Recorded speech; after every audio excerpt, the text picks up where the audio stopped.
C'est presque de l'info. C'est la revue de presque de Nicolas Canteloup. Et ils sont encore dans le studio. Fabien Amias et son invité Maurice Lévy. Bonjour Maurice Lévy, vous êtes mon invité donc ce matin. Vous êtes le président de Publicis jusqu'en juin 2017. Vous pourriez partir tranquille, vous avez multiplié le chiffre d'affaires par 50 et vous restez au conseil de surveillance. Vous êtes inquiet de votre successeur ? Non, car Arthur Sadoun est à la hauteur et j'ai totalement confiance en lui. Tellement confiance que je reste au conseil de surveillance.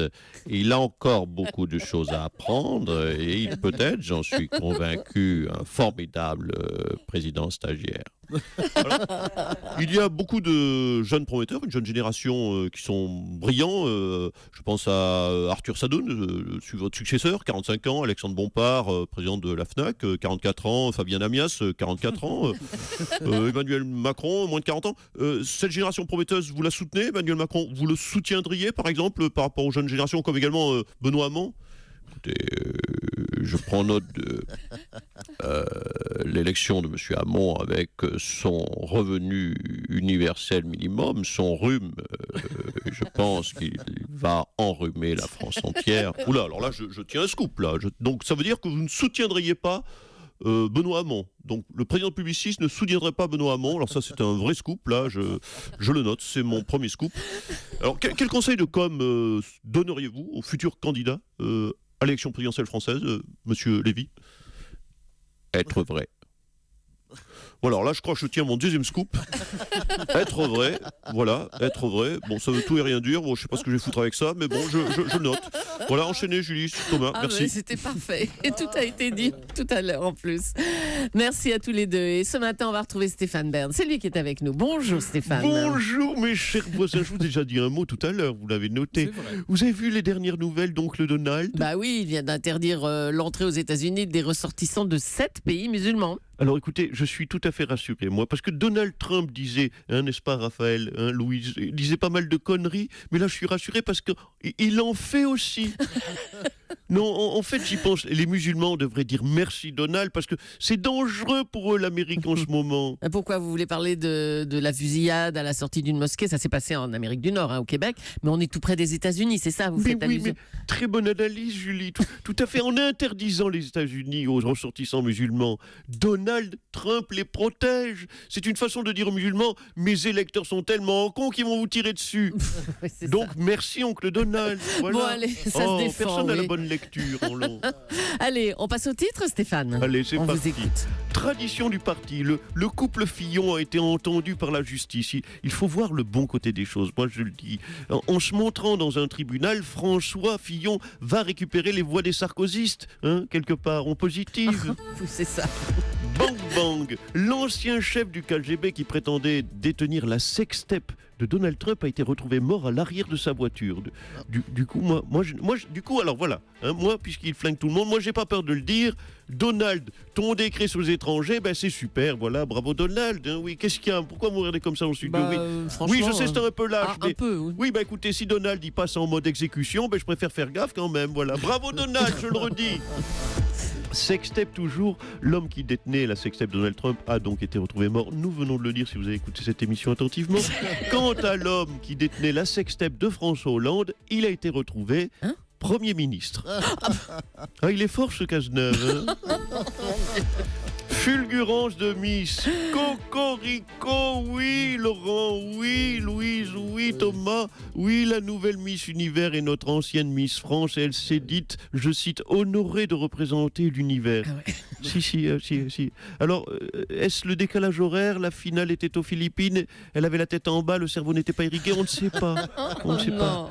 Oui, parce que Julie, une Miss France, ça peut représenter la France partout dans le monde, mais une Miss Univers, ça peut aller où pour représenter l'univers? Elle n'en sait rien, la pauvre enfant. Non. Merci Stéphane, merci beaucoup, à bientôt. Je vous en prie.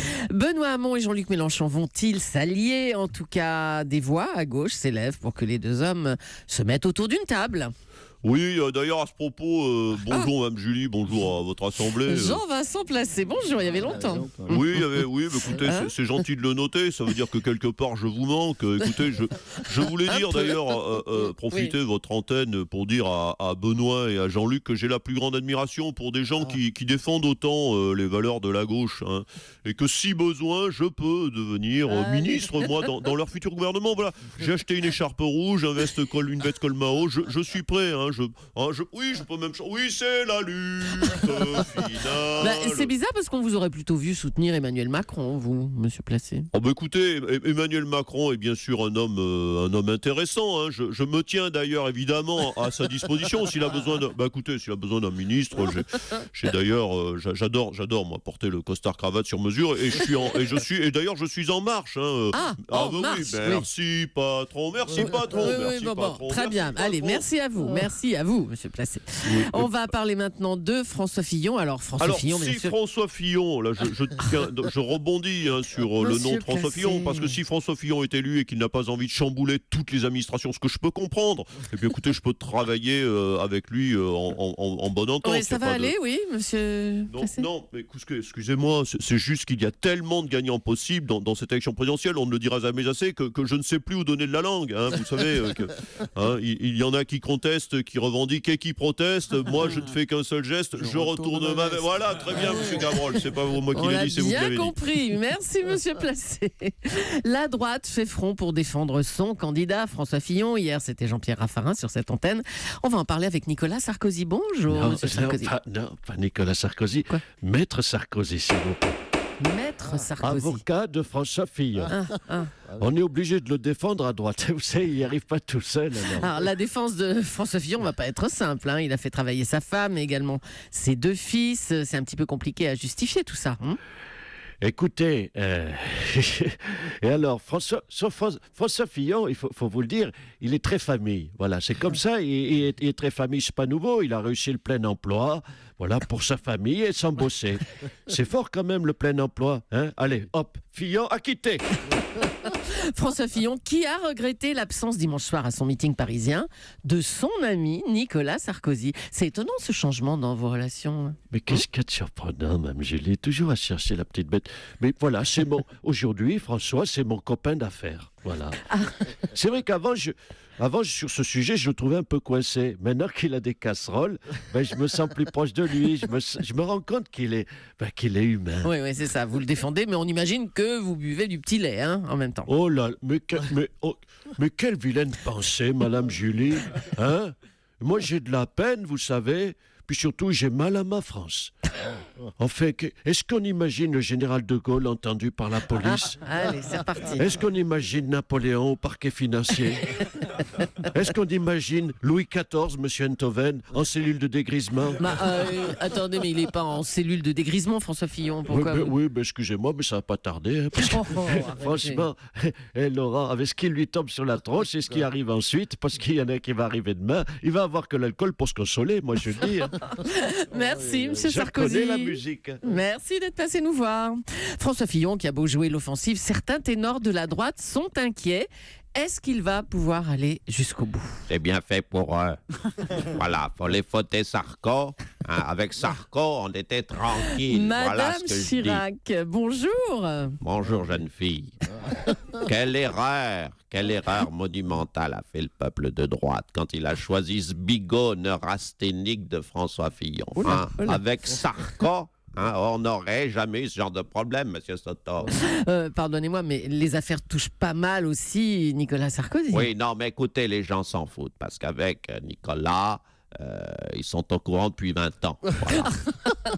Est-ce que Jacques Chirac a regardé le meeting de François Fillon à la télé dimanche? Écoutez, oui, Jacques a regardé la télé pendant 1 heure. Bon, il n'a pas pensé à l'allumer, c'est le souci. Oh là là, non. On serait pas là si tous ces cons avaient voté Sarko. Oh là là. Merci Bernadette Chirac. Allez, on en vient pour terminer au décret Trump qui fait scandale à cause de ce décret. Le cinéaste iranien Asghar Farhadi n'ira pas aux Oscars à Hollywood. Omar Sy, un commentaire?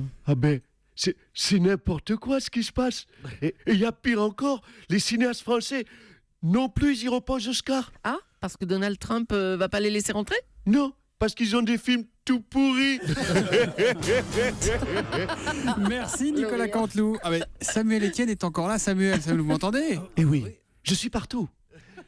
Les 5 heures, 6h30 d'Europe 1, la question pour un champion, Julien Lepers. La revue de presse, ça y est, je suis paumé avec Raphaël Enthoven, je ne sais plus quelle est la bonne voix. La revue de presse. Revenez Samuel. La revue de presse de Natacha Polti pour tout service et dépannage en radio-télévision. Appelez Samuel Etienne, disponible 24 h sur 24. Je débarque en moins de 30 minutes, Thomas. Et j'en profite, Thomas, pour vous lire le message de Michel, notre boulanger de la Côte d'Or, qui nous dit « Il fait 0 degré ici en Côte d'Or ». Voilà, ça nous fait une belle jambe, Michel. Merci. C'est le même message depuis 3 mois. Merci. Je n'ose appeler Julien Lepers. Vous êtes là, Julien? Non. Oui, c'est toujours la même voix. Julien Lepers, Raphaël Enthoven, Samuel Etienne, c'est les mêmes. Pardon, mon cher Nicolas. C'est la limite de l'imitateur. Il n'y a pas de limite à l'imitateur quand on a le talent que vous avez, Nicolas. On vous retrouve demain à 8h40 pour la revue de presse sur Europe 1 demain.